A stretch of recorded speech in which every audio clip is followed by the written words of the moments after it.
To my big brother George, the richest man in town.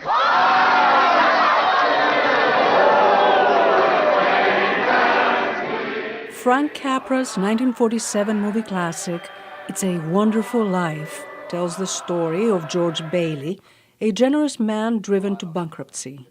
When George wishes he was never born, Clarence, an angel, comes to Earth and fulfills his wish to show him how dreary and sad life would have been for the townsfolk of Bedford Falls without him. George realizes how precious life is, and Clarence returns him to his friends and family. They all pull together and bail him out. Clarence succeeds in his mission and finally gets his wings. Look, Daddy, teacher says every time a bell rings, an angel gets his wings. Todd Hitchcock, Associate Director of the AFI Silver Theater and Cultural Center in Silver Spring, Maryland, says when the film was first released, it did not do well in the theaters, but it saw a revival through yearly television broadcasts during an era where there were only 3 TV networks and about 30 million people were tuning in. By the time that my generation comes around in the 70s and 80s, it's grown year by year into this institution, this traditional screening that you watch it at least once in the lead up to Christmas with your family. And now it's just taken for granted that it's this established Christmas classic.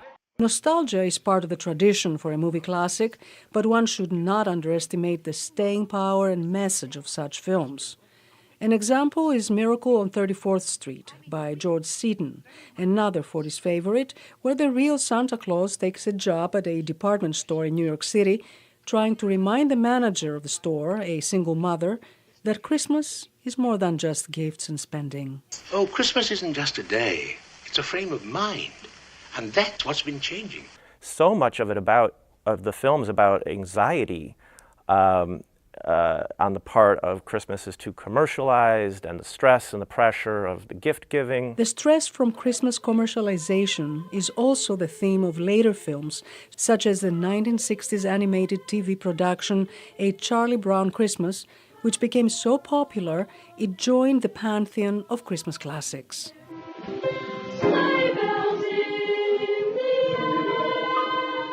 The viewership is huge, and it remains consistent year to year.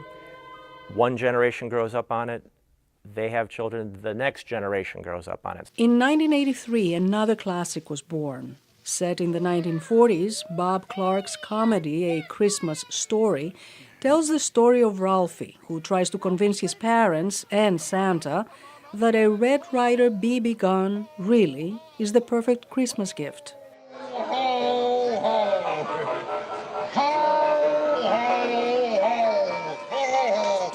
What's your name, little boy?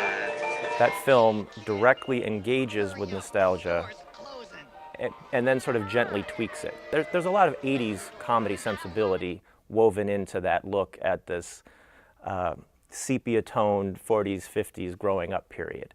And it works fantastically well in A Christmas Story. And as you know, it has become just as much of an institution.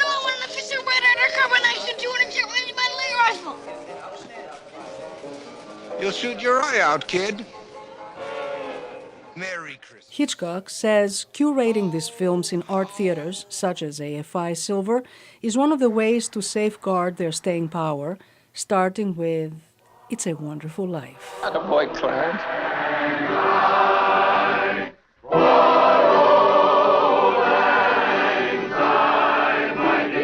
Happy holidays, Penelope Poulou, VOA News, Washington.